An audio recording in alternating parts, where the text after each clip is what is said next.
Hello students. इस lecture में हम कंटिन्यू कर रहे हैं कैपिटल स्ट्रक्चर की थ्योरम्स। तो let us start the second theorem. तो सेकंड जो थ्योरम है ये net operating income theorem. Last time we have done net income theorem. तो दिस थ्योरम is जो net operating income theorem.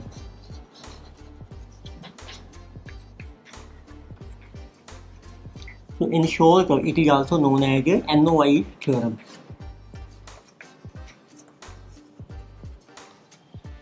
So last time we have seen that our in net income theorem, NI theorem. So what happens when a company uses more and more debt in its capital?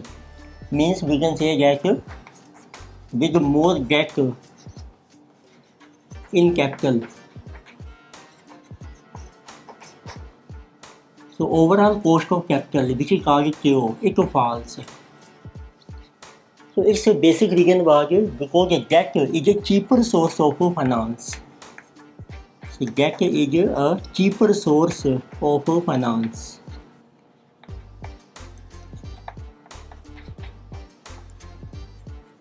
तो cheaper source का मतलब है कि debt की जो cost है means which is called KG, तो this is less than cost of equity. Equity share holders होते हैं जो ओनर्स हैं कंपनी के, उनकी जो कॉस्ट होगी debt will be higher than cost of debt. उनके डेट के ऊपर कंपनी को फिक्स इंटरेस्ट पे करना है एंड डेट मनी की लोअर देन केजी। तो ये थी आपकी net income theorem. But now let us see net operating income theorem. So as per the net operating income theorem.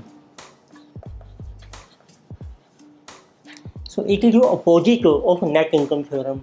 So this theorem states that with more and more debt,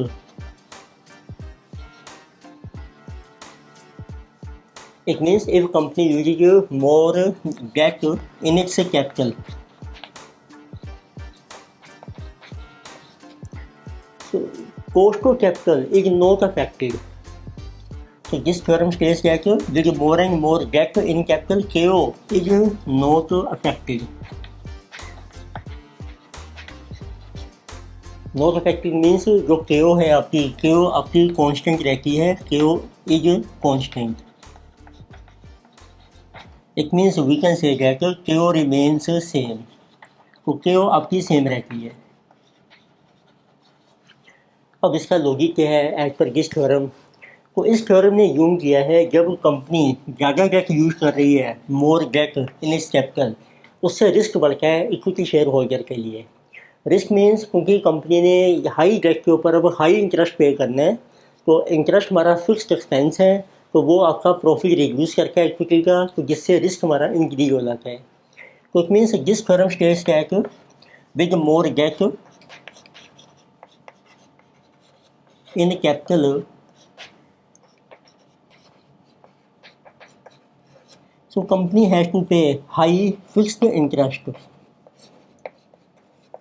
जब debt ज़्यादा होगा capital में तो company को ज़्यादा interest pay करना पड़ेगा, और ये फिक्स होता है आपका, company has to pay high fixed interest. तो it means it creates more risk to equity share holder.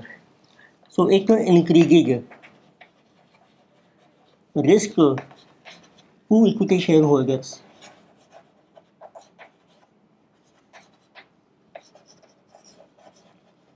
तो रिस्क का मतलब क्या है? जब आप ज़्यादा इंटरेस्ट पे करोगे उनका प्रॉफिट जो है वो रिड्यूस हो जाएगा।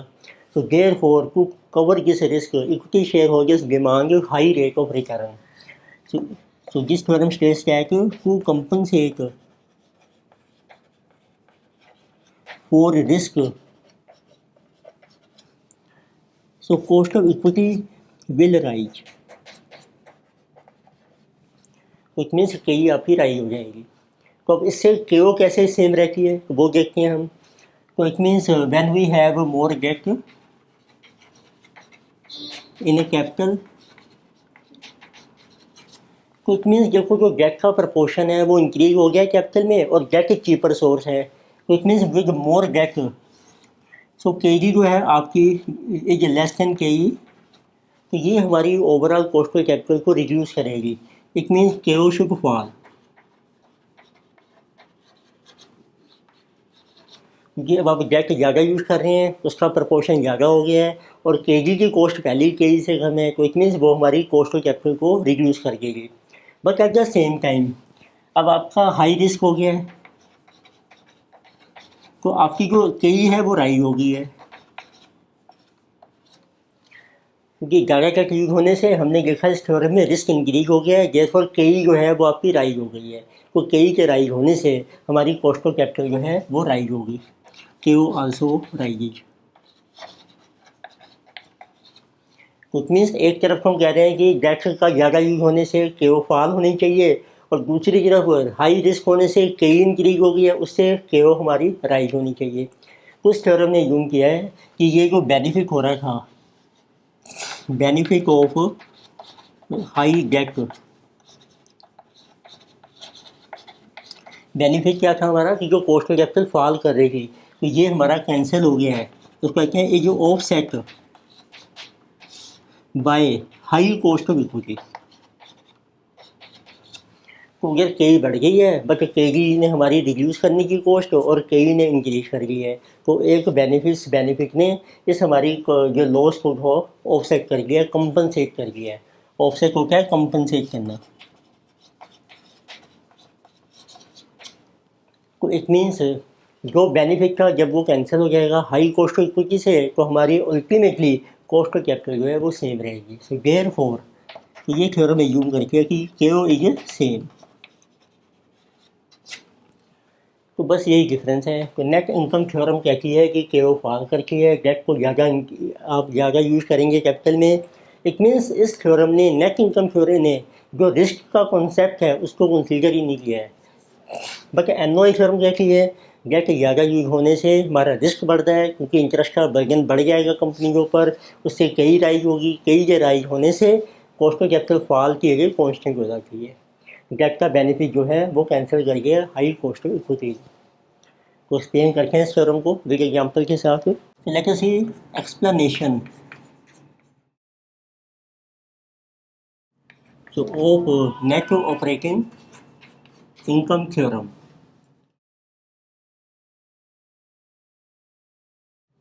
तो थ्योरम को आप अप्रोच भी कह सकते हैं, नेट ऑपरेटिंग इनकम अप्रोच। तो उसके लिए देखेंगे को इस थ्योरम में क्या क्या एजम्पशंस लिए हैं। Assumptions of net operating income theorem. देखो बेसिक एजम्पशंस को हमारी सेम ही है कि नंबर 1 एजम्पशन है आपकी केडी इज लेस देन केई। मीन्स जो डेट है वो चीपर सोर्स ऑफ फाइनेंस है। सेकंड इसने यूम किया कि जो केजी है एंड केओ अब ये कांस्टेंट है हमारे। कांस्टेंट मीन्स यदि आप डेट ज़्यादा भी इंक्रीज करोगे या कम करोगे यूज कैपिटल में, तो ये आपके कांस्टेंट रहेंगे, इनके ऊपर कोई इफेक्ट नहीं होगा। बट केई है जो वो फ्लक्चुएट होती है। तो हमने देखा कि जब डेट ज़्यादा होगा तो हमारी जो केई राइज हो जाएगी, जब डेट कम होगा तो केई आपकी फॉल कर जाएगी। तो ये डिफरेंस ही है, बाकी बेसिक एजम्पशन सेम है कि कोई सोर्सेज हैं फाइनेंस के, डेट और इक्विटी है और कोई टैक्सिंग नहीं है, टैक्स रेट हम नील लेके चल रहे हैं।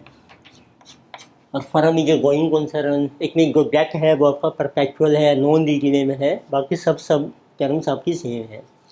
तो लेते हैं एग्जांपल के लिए। तो लेटर से केजी है आपका 10% और आपको केओ दे रखा है suppose 16%। Return on assets which is also कहा गया रिटर्न ऑन इन्वेस्टमेंट और रिटर्न ऑन कैपिटल एम्प्लॉयड, सारे इसी के नाम हैं। सपोज इसे 20%। अब लेते हैं हम प्रेजेंट कैपिटल। तो एक हम बना रहे हैं प्रेजेंट सिचुएशन और एक हम ले रहे हैं न्यू सिचुएशन। तो लेते से कैपिटल आपको दिया है सपोज 10% डेट। तो जैसे डेट का रेट ऑफ इंटरेस्ट हमने लिया है 10%, सो जिसे 10% डेट, प्रेजेंटली हमारा डेट है सपोज 1 लाख और balance is our equity, suppose equity we take 4 lakh, so debt total capital is 5 lakh. अब डेट को हमने कर दिया increase 3 lakhs, so debt equity is 2 lakhs, total capital is 5 lakh. तो हमने वेरीफाई करना है with increase in debt in capital आपकी KO सेम है, KE विल राइज। तो let us see first of all what is EBI की। EBI की है कैपिटल के ऊपर आपको रिटर्न मिल रही है 20%, तो it mean this is capital into ROI। 20% को 5 लाख है जो 1 लाख रुपीज़। तो ये दोनों केसेस में सेम है, आपकी रिटर्न टोटल एसेट्स हमारी सेम है। तो लेस करते हैं इंटरेस्ट ऑन डेट। तो this one is at the rate of 10% on 1,10,000 rupees, then on 3,30,000 rupees. So balance is PBT,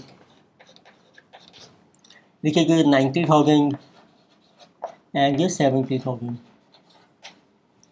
So now you have a KO is given, तो उससे आप value calculate कर सकती हैं फर्म की। What is value of firm B, उसका formula है EBIT upon KO। तो EBIT को आप कैपिटलाइज करिए। सो EBIT जो 1 लाख डिवाइडेड बाय 16%, तो दिस इज कमिंग 625,000। तो उसमें से आप माइनस कर दीजिए। What is value of debt, debt की वैल्यू यही है 1 लाख और 3 लाख आपको दे रखी है। So balance is our value of equity, which is 525 and 325। तो लेकर से बची जो कॉस्ट ऑफ इक्विटी, तो उसका फार्मूला है देखो PBT divided by equity value. तो फर्स्ट केस में देखो PBT है आपका 90,000, तो डिवाइडेड बाई 525,000, तो this is coming 17.143%। Second case में आपका PBT है 70,000 डिवाइडेड बाई 325,000, तो दिस इज 21.54%। तो आप देखेंगे ये वेरीफाई हो गया है कि हमारा डेट के इंक्रीज होने से रिस्क इंक्रीज हो गया, उससे कई हमारी राइज हो रही है। But you will see debt value हमारी फर्म की कांस्टेंट है और जो KO है आपकी वो भी कांस्टेंट है, दैट इज इक्वल टू 16%। तो ये कही हमारी नेट वर्किंग इनकम थ्योरम। तो अब देखते हैं दोनों में क्या डिफरेंस है आपका मेन NI और NOI थ्योरम में। It means we have NI versus NOI theorem. तो आपने देखा मेन डिफरेंस ही क्या है NI और NOI थ्योरम में। KD, सबसे पहले आपको KD ये हमारी कांस्टेंट है NI थ्योरम में। Then KE this was also constant, but in this case KO it was fluctuating. उसमें डेट के चेंज होने से KO हमारी चेंज होती रहती है। बट NOI थ्योरम कहती है KD आपकी कांस्टेंट है और KO is also constant, but आपकी KE जो है ये फ्लक्चुएट करेगी। फ्लक्चुएट का मतलब है राइज और फॉल। जैसे जैसे डेट इंक्रीज करोगे तो KE राइज हो जाएगी, रिड्यूस करोगे तो फॉल हो जाएगी। तो दोनों थ्योरम्स को आप डायग्राम से भी कंपेयर कर सकते हैं। तो लेट अस सी, तो डायग्राम में हम शो कर रहे हैं।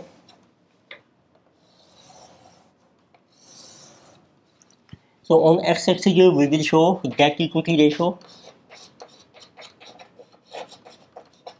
मीन्स टोटल कैपिटल में या टोटल इक्विटी के कंपैरिजन में कितना डेट आपका यूज हो रहा है। तो आप देखिए NI थ्योरम में आपका KD कांस्टेंट है, suppose this is KD and KE is also constant, और इसको रख लेते हैं KE, और KO आपकी चेंज होगी। सपोज इनिशियली जब आपका डेट जीरो है, डेट के जीरो होने से क्या होगा KO और KE सेम हो जाएंगे। तो KO आपका यहाँ से स्टार्ट होगा, धीरे धीरे फॉल करके आ जाएगा। तो जैसे जैसे डेट आपका इंक्रीज हो रहा है तो जिस लाइन जो आपकी है डॉटेड लाइन ये है आपकी KO, ये फॉल हो रही है। अब देखते हैं NOI थ्योरम में, तो उसमें आपने देखा कि KD को आपकी कांस्टेंट है सेम लाइन जैसे KD, but instead of KE now KO is constant. अब आपकी KO कांस्टेंट हो गई है, तो इतनी ये KD है जिसे जबर KO। तो इनिशियली जब कोई डेट नहीं है तो आपका डेट जीरो है यहाँ पर, तो इतनी KO और KE आपकी सेम है इसी पॉइंट पर। पर इस केस में जैसे जैसे डेट इंक्रीज होगा KE आपकी राइज होगी, तो आपकी KE जो लाइन है वो राइजिंग बन जाएगी इसी जबर KE। तो अभी से डिफरेंट दोनों डायग्राम्स में, इसमें केओ फ्लक्चुएट हो रही है और ये फॉल करती है, केई भी फ्लक्चुएट कर रही है बल्कि राइज होती है गेट के इंक्रीज होने से। केई सेम है आपकी, बाकी जिसकी केई कांस्टेंट एंड हेयर केई कांस्टेंट। तो इट मीन्स आप क्वेश्चन में देख लो, आपको यदि जो केई कांस्टेंट दे रखी है तो समझो एन आई थ्योरम है, यदि आपको केओ दे रखा है क्वेश्चन में कांस्टेंट है, it means this is N O I theorem, और उसके बेस पे फिर आप फर्म की वैल्यू या केओ कैलकुलेट कर सकते हैं। नेक्स्ट देखते हैं नंबर 4 थ्योरम है आपकी ट्रेडिशनल थ्योरम, जैसे कि in between these two theorem, या इन दोनों का मिक्सचर भी हम कह सकते हैं। तो नंबर 4 जो थ्योरम है यहाँ पर traditional theorem.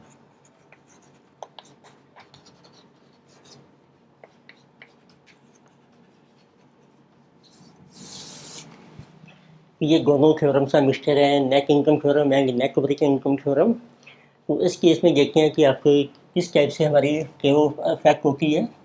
So as per this theorem,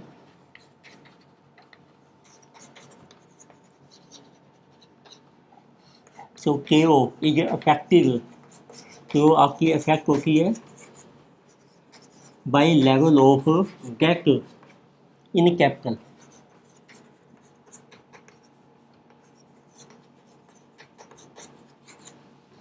इसमें जिस थ्योरम स्टेज से आके जैसे जैसे डेट आप चेंज करेंगे अपनी कैपिटल में, इसमें जो डेट का लेवल है देखिए आपको चेंज करते हैं तो उससे केओ आपकी जो है अफेक्ट हो रही है।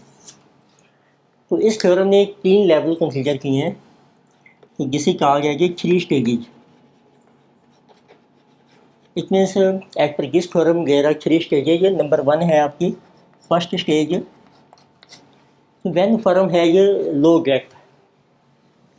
तो पहली स्टेज है जब आपका डेट लो है, लो डेट। तो नॉर्मली आपने देखा हमें डेट इक्विटी रेशो कैलकुलेट करते हैं, उसकी स्टैंडर्ड रेशो होती है 2:1। 2 से ज़्यादा नहीं होना चाहिए डेट आपका 2 टाइम्स से। तो इसमें low debt means we can say जब डेट इक्विटी रेशो आपकी जो है this is less than 2:1, means काफ़ी कम है, मे बी 0.5:1 और 1:1। तो उस केस में क्या होता है, जिसे जो क्वेश्चन है जो फर्स्ट स्टेज, तो उसमें डेट हम काफ़ी कम यूज़ कर रहे हैं, कोई आपका रिस्क भी ज़्यादा नहीं है।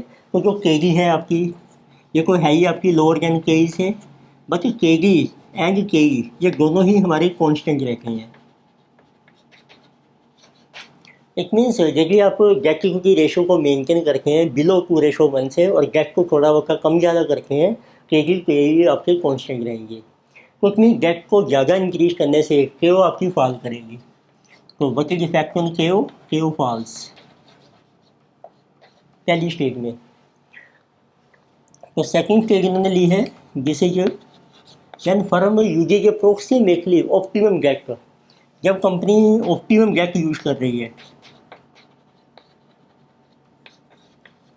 ऑप्टिमम डेट का मतलब होता है डेट इक्विटी रेशो जो है आपकी जिसे अप्रोक्सीमेटली इक्वल टू 2:1, और we can say near about 2:1, slightly less slightly more. बहुत ज़्यादा कम भी नहीं है, बहुत ज़्यादा भी नहीं है, बट 2:1 के आसपास है। तो इस स्टेज में हम कहते हैं कि अब कंपनी मैक्सिमम डेट यूज कर रही है। इट मीन्स हेयर कंपनी की यूजिंग मैक्सिमम डेट जो आपको अलाउड है एज पर अवर जिस डेट इक्विटी रेशो। तो जब मैक्सिमम डेट यूज कर रहे हैं इट मीन्स इक्विटी का रिस्क इंक्रीज हो गया है, कंपनी को फिक्स इंटरेस्ट पे करना पड़ रहा है। तो इस स्टेज में क्या होता है, आपका जो के है, के हमारा कांस्टेंट रहता है, बट के जो है वो राइज होता है विद मोर डेट। तो यदि आप डेट को चेंज करेंगे, डेट के इंक्रीज होने से के भी आपका राइज हो जाएगा, और के हमारा कांस्टेंट है। तो इट मीन्स अब क्या होगा जब के कांस्टेंट है, अब आपने डेट ज़्यादा यूज़ किया, के कांस्टेंट होने से, क्योंकि डेट चीपर सोर्स है के फॉल होनी चाहिए थी, but at the same time K rise होने से के राइज हो जाएगी। इट मीन्स जो डेट का बेनिफिट था वो ऑफसेट हो जाएगा by high cost of equity, जैसे हमने उसमें किया था नेट ऑपरेटिंग इनकम थ्योरम में। सो जब दोनों ऑफसेट हो जाएंगे तो के जो है आपकी वो कांस्टेंट हो जाएगी, के इज कांस्टेंट। इट मीन्स पहली स्टेज में के फॉल करती है, सेकंड स्टेज आती है जब के कांस्टेंट हो जाती है, फिर आती है आपकी थर्ड स्टेज। थर्ड स्टेज है जब कंपनी डेट बहुत ज़्यादा यूज़ कर रही है अपने कैपिटल में। It means it is indicated by high debt. in a capital, or we can say debt equity ratio is more than 2:1. 2:1 से भी काफ़ी ज़्यादा हो गई है date equity ratio, may be 3:1, 4:1, 5:1, कुछ भी हो सकती है। अब इससे क्या होगा, कंपनी के ऊपर बहुत ज़्यादा बर्डन है इंटरेस्ट का, अब रिस्क इंक्रीज हो गया है। इवन डिबेंचर होल्डर के लिए भी उनको भी लगता है पता नहीं इंटरेस्ट मिलेगा कि नहीं मिलेगा टाइम पर। तो इससे आपकी इस स्टेज में केडी और केई ये दोनों ही राइज करते हैं, ये राइजेज विद मोर डेट। तो इसमें कंपनी अगर ज़्यादा डेट इशू करती है और 2:1 से भी ज़्यादा आगे जा रहे हैं, तो दोनों जो है इंक्रीज होना शुरू हो जाते हैं। रीजन है बिकॉज ऑफ हाई रिस्क। तो कंपनी के ऊपर फिक्स्ड इंटरेस्ट की जो कॉस्ट का बर्डन है जिस इज वेरी हाई। तो अब दोनों के इंक्रीज होने से क्या होगा, केओ आपकी राइज होना शुरू हो जाएगी, केओ आल्सो राइजेज। तो एक तरीके से इसने 3 स्टेज की हैं। पहली स्टेज में केओ फॉल करती है, दूसरे में कॉन्स्टेंट है, फिर ये आपकी राइज करती है। इसको हम डायग्राम से जो को शो करते हैं, कैसे आप शो कर सकते हैं।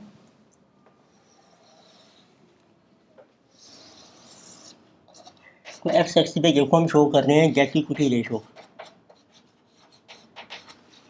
जैसे ऑप्टिमम रेशो हमारी 2:1 है, लेट्स से जिसे 2:1 इस पॉइंट पर, फिर स्लाइटली लेस है और स्लाइटली हायर है आपकी। तो ये हमारी स्टेजेज आ जाएंगी।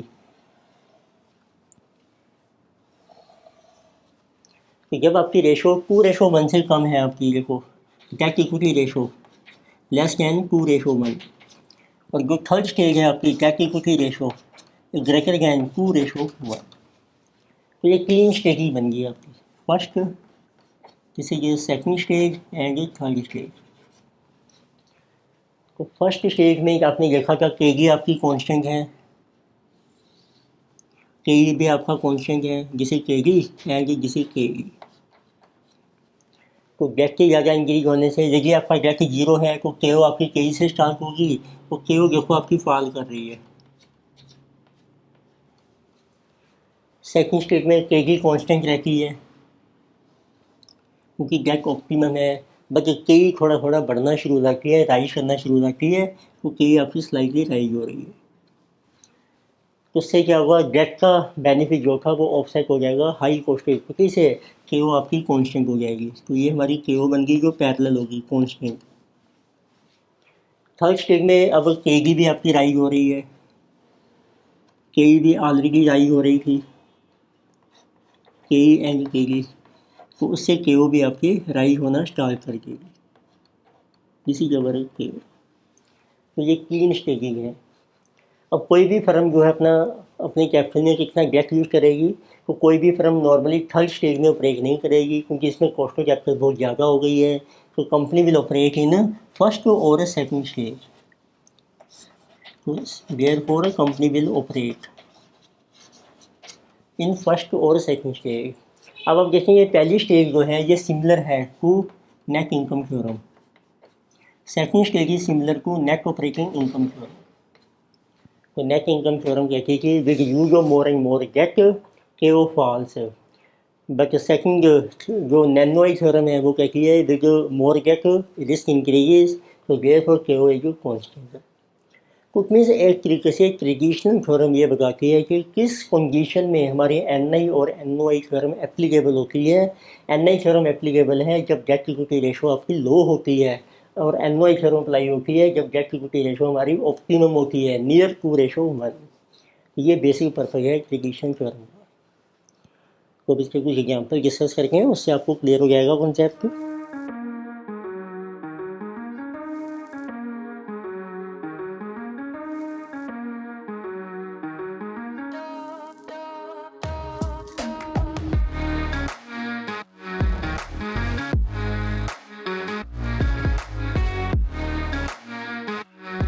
Let us see example number 2. देखो इस एग्जाम्पल में आपको डाटा मेंशन किया है, the following information is available for Shivalik metal से। Net operating income is 40 lakhs, cost equity given 18%, interest on capital 10 lakh, cost of capital 12%। आपको net operating income दी है जिसको कहते हैं EBIT। ये आपको दे रखी है ₹40 लाख। फिर आपको इंटरेस्ट दे रखा है ऑन गेट ₹10 लाख। रुपये हमारे लैक्स में चल रही हैं। Cost to equity and cost to debt is also given. K is 18% and K is 12%। अब देखो के और के लिए हैं कॉन्स्टेंट है, इट मीन्स ये बन जाएगी NI थ्योरम। सो बची एवरेज कॉस्ट ऑफ कैपिटल शिवाले को आपको के कैलकुलेट करनी है, जिसकी आप देखो इनकम स्टेटमेंट बना लीजिए। तो वी हैव EBI की जिसे 40 lakh less interest 10 lakh, balance है कि PBT जिसमें ये 30 लाख। अब आपकी डेट की वैल्यू आ जाएगी, फार्मूला है इंटरेस्ट अपॉन KG। इंटरेस्ट की 10, KG की 12%। तो this will be value of debt जिसे 83.33। और इक्विटी की वैल्यू आ जाएगी आपकी PBT divided by KE। PBT is 30 divided by 18%। So this value is coming 166.67। So total कर लीजिए जिसे value firm which is debt plus equity.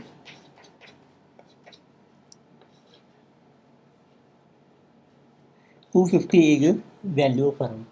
Now you can calculate what is overall KO। KO का formula है EBIT upon value.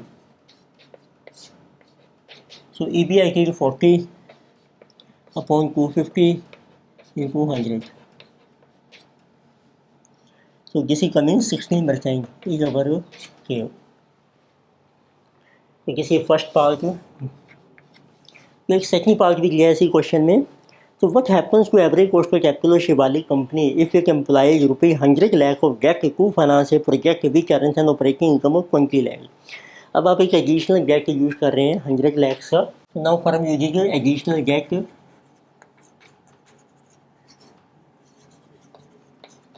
Of ₹100 lakh and which will give operating income 20 lakh. तो इससे आपको मिलेगी additional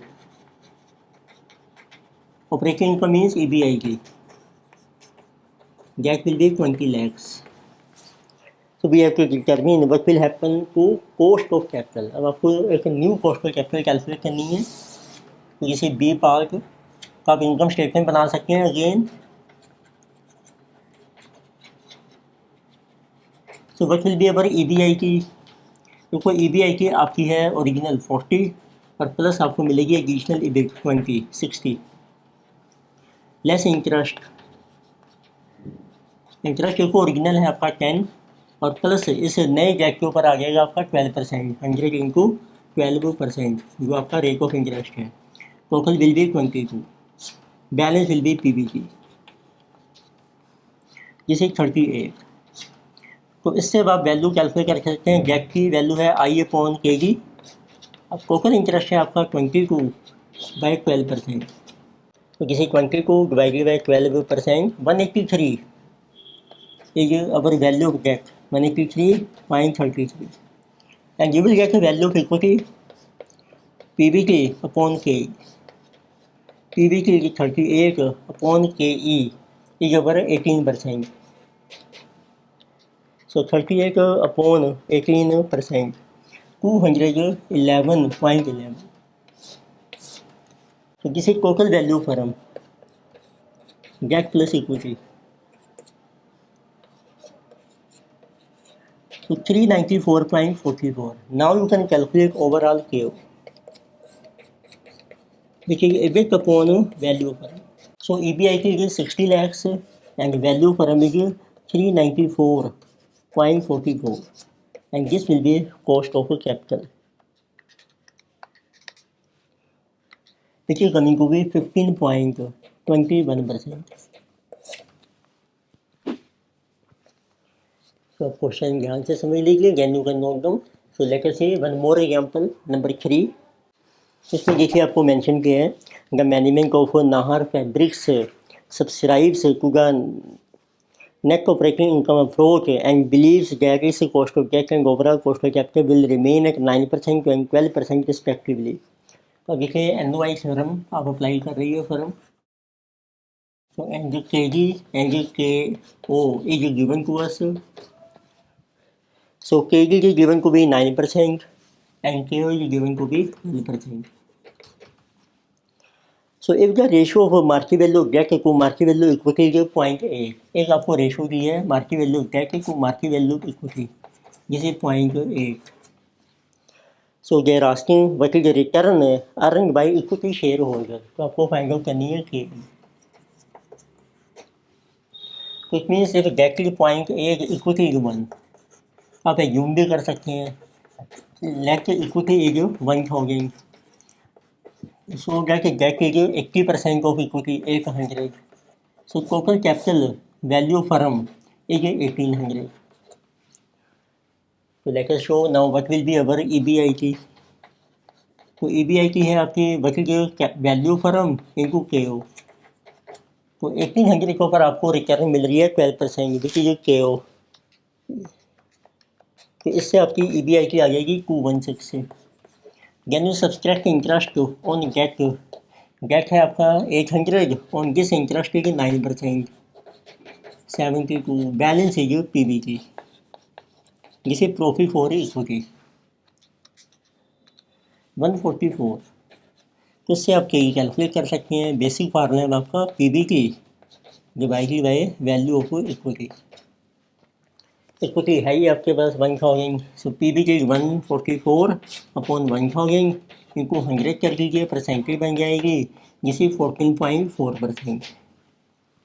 तो अदरवाइज आप एक और फार्मूला भी अप्लाई कर सकती हैं which is cost of capital is equal to cost of debt into weight of debt plus cost of equity into weight of equity.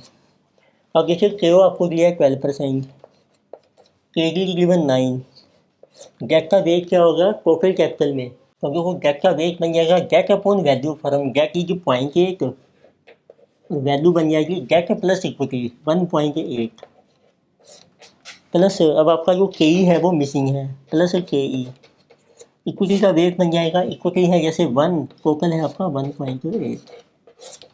तो इस इक्वेशन से भी आप KE फाइंड आउट कर सकते हैं. तो 1.8 देखो आपका आ गया LCM, इसको कर दो क्रॉस मल्टीप्लाई 12 से. So this is coming 12 into 1.8 जिसे जो 21.6 is equal to 9 into 0.8 7.2 plus KE. So you get KE is equal to 21.6 minus 7.2 14.4%. तो कोई भी फार्मूला अप्लाई कर सकते हैं. एक है ओवरऑल कॉस्ट ऑफ कैपिटल का फार्मूला है जिसमें, और बेसिक फार्मूला है आपकी थ्योरम का विच इज NOI थ्योरम. इस लेक्चर में आपने देखा हमने 2 थ्योरम डिस्कस किए, NOI थ्योरम एंड क्रिटिशियन थ्योरम. तो फर्दर थ्योरम्स हम कंटिन्यू करेंगे नेक्स्ट लेक्चर में. Thank you.